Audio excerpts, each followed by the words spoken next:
Sa nakaraang kwento natin ay habang pinagmamasdan ni Jinrang si Elaine ay sa isip naman ito na parang masaya pa rin ito sa kabila ng pagkamatay ng kanyang kapatid na si Ted. At sa pagpapatuloy ng kwento, sinabi naman ni Elaine na parang naghahanda ang kapitan na kung anong bagay. Sagot naman ni Jinrang na ilang araw na ang nakalipas subalit hindi niya naman alam kung kailan ito matatapos at lalabas.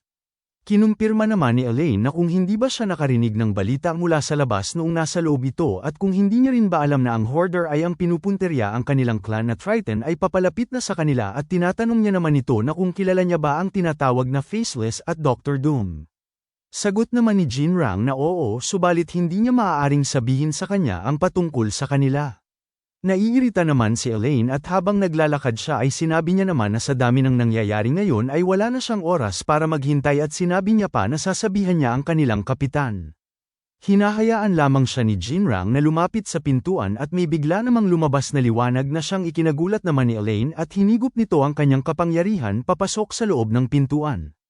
Habang hinihigop ng pinto ang kapangyarihan ni Elaine ay sinabi naman ni Jinrang na hindi naman sa hindi niya ipinapasa ang mensahe sa kanilang kapitan dahil ang totoo ay maging siya ay hindi siya makapasok sa loob ng pintuan. Tiningnan niya naman ang pintuan at sinabi niya na parang ang kanilang kapitan ay nagporma ng ibang uri ng koneksyon kay Poseidon dahil kung lalapit man sila sa pinto ay ang kanilang banal na kapangyarihan ay mauubos na siyang maging dahilan naman ng kanilang kamatayan. Pagtapos makawala ni Elaine mula sa pagkakahigop ng kanyang banal na kapangyarihan ay napatanong na lang siya habang nanginginig siya at ang kanyang boses na kung ano ba ang patungkol sa banal na koneksyon. Napalingon naman si Jinrang at iminungkahi niya kay Elaine na hanggang sa makalabas ang kanilang kapitan ay silang dalawa ay kinakailangang pigilan ang mga hindi inaasahang bisita. Lumipat ang eksena sa labas ng kuta ng Triton at dito papalapit na si Yeonwoo at tila ba ay mayroong barrier na nakapaligid sa buong kastilyo ng Triton.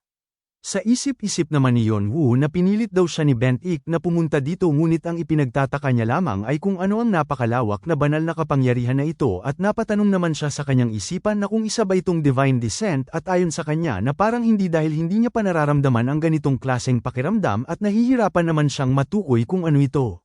Napatanong naman siya sa kanyang isipan na kung ano ba ang ginagawa ni Ben-ik at dito kalmadong-kalmado si Ben-ik na nakaupo at naibalik na ang kanyang isang nawalang kamay habang umiilaw ang mga mata nito na tila ba ay sabik na itong pumaslang. Maya-maya pa makalipas ang ilang sandali ay nagawa niya nang mapasok ang kuta ng Triton at sa isip niya na ang paghahanda upang atakihin ang Triton ay kumpleto na.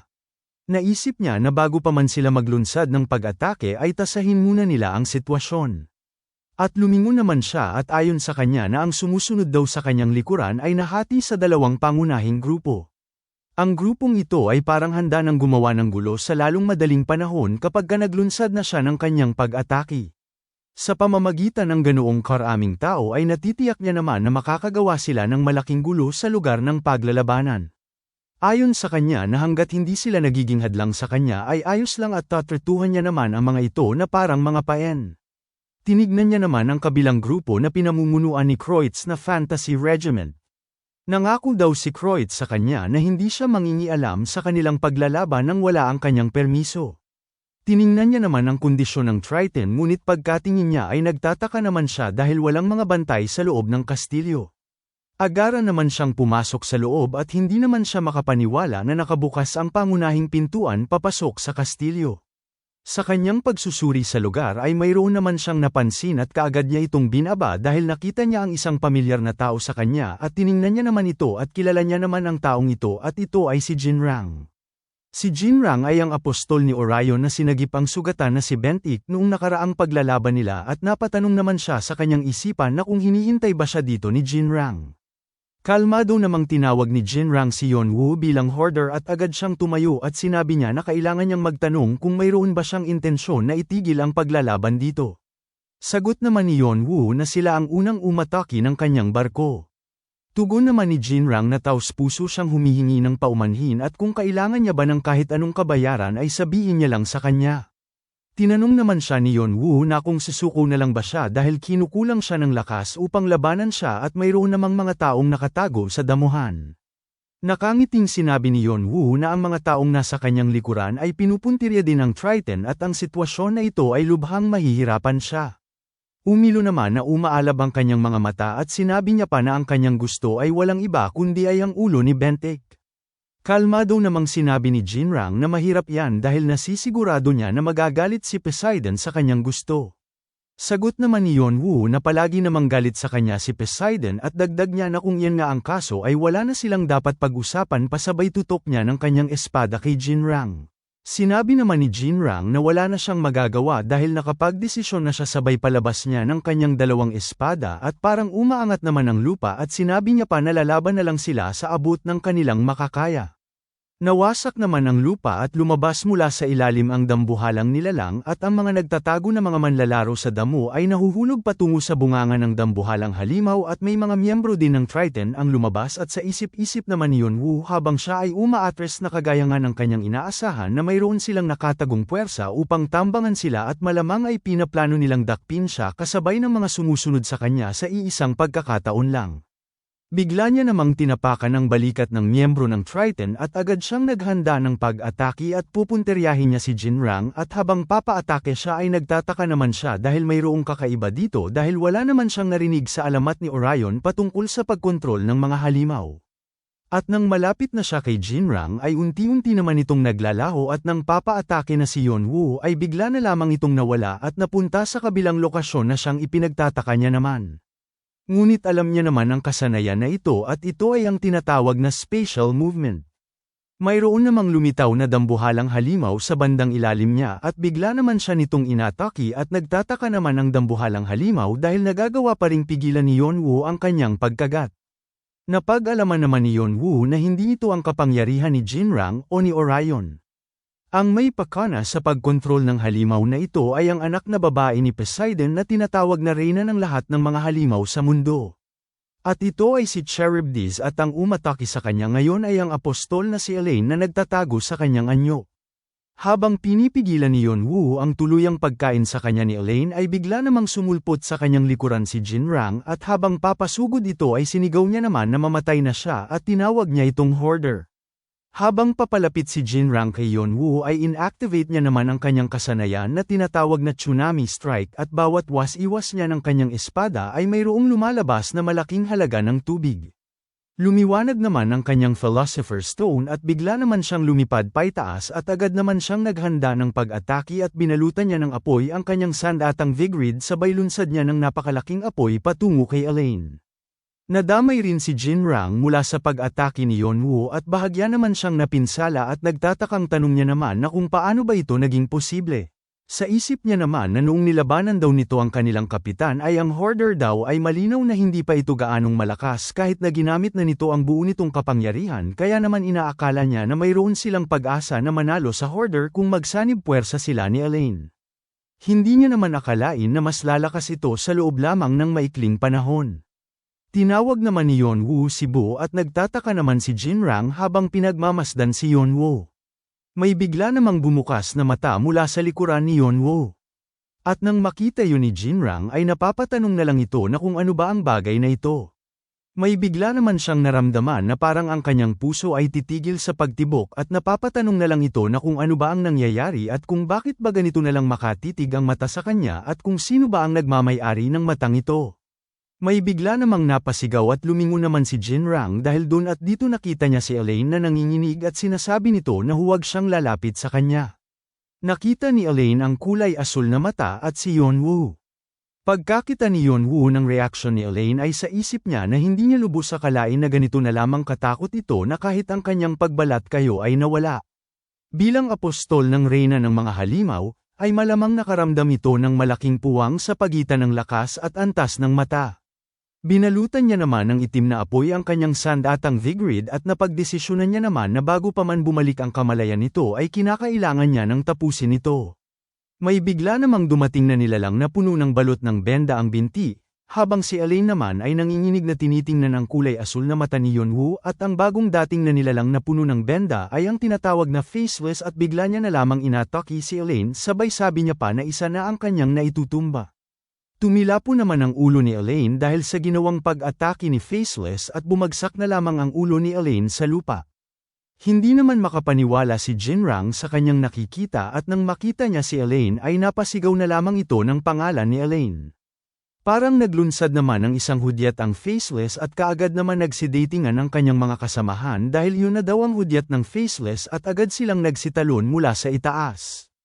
Agara naman silang naghanap ng kalaban at habang naghahanap sila ay napatanong na lang ang Faceless na kung sino na naman ba ang susunod.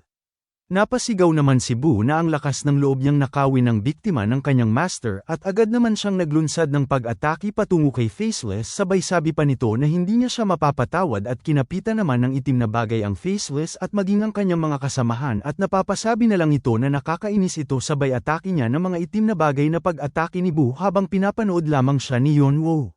Naisip niya naman na ang mga benda daw nito ay mayroong aura dahil hindi lamang nito ginamit upang atakihin si Elaine subalit ginamit niya rin ito na parang isang espada. Sa isip niya ang nilalang daw na ito ay ang tinatawag na Faceless at isa ito sa 6 na bagong usbong na bituin na kagaya niya at napagtanto niya naman na ngayon lamang ito nagpakita at parang isa ito sa mga nakasunod sa kanya at nakakaya rin itong makatingin ng diretso sa kanyang inferno site na hindi man lang umiiwas. Tiningnan naman ng Faceless si Yeonwoo at napagtanto niya naman na siya pala ang may pakana ng malaking mata na ito kaya naman napagdesisyonan niya na uunahin niya ang mga sagabal.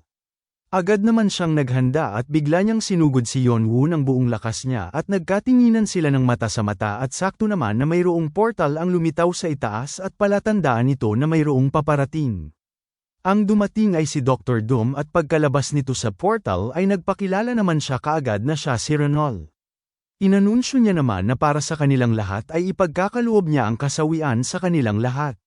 Nagpalabas naman siya ng napakaraming iba't ibang magic circle at ang kasanayan niya na ito ay ang tinatawag na random magic circle release at dahil sa dami nito ay sinakop nito ang buong kastilyo ng Triton. Hindi naman tumuloy si Faceless sa pag-atake kay Yeonwoo at kaagad naman siyang tumalon upang takasan ang pag-atake ni Renol. Hindi naman umalis si Yeonwoo sa kanyang kinatatayuan bagkus ay sinuri niya pa ang kasanayan na ginamit ni Renol. At ayon sa kanya nakapareho nito ang kasanayan ng kanyang kapatid na tinatawag na random shooting, basic lamang daw ito na magic circle subalit napakarami nito at lubos itong napahusay. Hindi naman siya makapaniwala na nagawa ni Renol na pakawalan ang ganito karaming magic circles. Ito ay kapaki-pakinabang para kay Renol dahil kahit na sino ay pwede nitong tamaan. Lumilipad naman sa himpapawid sa ibabaw ng magic circle si Kreutz at sumasakay siya sa kanyang dragon na maliit. Nag-aalangan naman siya sa kanyang gagawin dahil sinabi niya kay Yeonwoo na hindi siya mangingialam ngunit naisip niya naman nasa ganito kalaking kaguluhan ay ang utos ng kanilang pinuno na protektahan si Cain ay ang dapat na kanilang prioridad. Kaya naman hindi na siya nakatiis at kaagad niyang sinugod si Renol sabay sigaw niya ng kanyang kasanayan na tinatawag na Holy Sword Zulfikar at lumabas ang napakaraming umiilaw na espada patungo kay Renol at ang kasanayan niya na ito ay ang tinatawag na Holy Cross o Banal na Cross at napansin naman agad yun ni Renol at kaagad niya itong sinalag gamit ang kanyang mahika na magic circle habang ang mga ibang banal na espada ni Kreutz ay nagsitalsikan patungo sa baba at nagdulot ito ng malakas na pagsabog palatandaan na malakas ang pag-atake niya na ito. Nakikita naman ni Jinrang na unti-unting nawawasak ang lugar sa kanilang kastilyo at inilipat niya ang bangkay ni Elaine at kinuha niya naman ang kanyang sandata habang siya ay nanginginig at tinanong niya naman ang mga ito na kung alam ba nila kung nasa ang lugar sila at tinawag niya pang mga tanga ang mga ito at bigla naman siyang sumigaw ng napakalakas at sinabi niya na ang mga ito daw ay parang nagkukumpulang mga daga na nangangahas na suwayin siya. Ang apostol na si Jinrang ay taimtim na tinawag si Orion at kaagad naman itong tinanggap ni Orion at sumanib ito sa katawan ni Jinrang. Si Orion ay bumaba sa katauhan ng kanyang apostol na si Jinrang. Umilo naman ang mata ni Jinrang at labis na nag-iba ang kanyang anyo dahil sa pagsanib ni Orion sa kanya. Dahil dun ay masayang-masaya naman na tumatawa si Orion. Bigla niya namang pinakawalan ng kanyang kasanayan na tinatawag na tsunami strike habang abala si Renol at Kreutz sa paglalaban at samantala si Yeonwoo naman ay pinagmamasdan niya lamang ang kanyang paligid. At maya-maya pa ay papalapit na sa kanya ang tubig na nilikha ni Orion. Pagkakita ni Kreutz ay hindi naman siya makapaniwala dahil sa laki ng sakop ng tsunami na ito. Bigla niya namang binalaan si Yeonwoo na napakadelikado nito at tinawag niya itong Cain. Habang si Yeonwoo naman ay pumikit na lamang at hindi niya pinansin ang babala ni Kreutz. Inactivate niya ang kanyang kasanayan na tinatawag na time distortion o pagbaluktot sa oras. Habang nagaganap yun ay sa isip niya naman ay ang mga tinatawag na super rookies o ang mga baguhan ay nagtipon-tipon at gumawa na lang bigla ng kaguluhan. At sa puntong ito ay parang may rason naman kung bakit si Bentik ay hindi makakasali sa paglalaban na ito. At ang mga taong ito ay alam naman na hindi makakasali sa paglalaban si Bentik kaya naman wala silang pag-aalinlangan na sumugod sa kastilyo ng Triton. Ang isang apostol naman ay pinakawalan ng kanyang buong kapangyarihan kasama na ang Fantasy Regiment na Vice Commander at pati na rin silang 6 na mga bagong bituin kagaya niya ay nagsama-sama. Naisip niya rin na ang setup na ito ay magandang oportunidad para sa kanya at kasama na doon ang kanyang sariling lakas. Inactivate niya rin ang kanyang kasanayan na tinatawag na temporal foresight.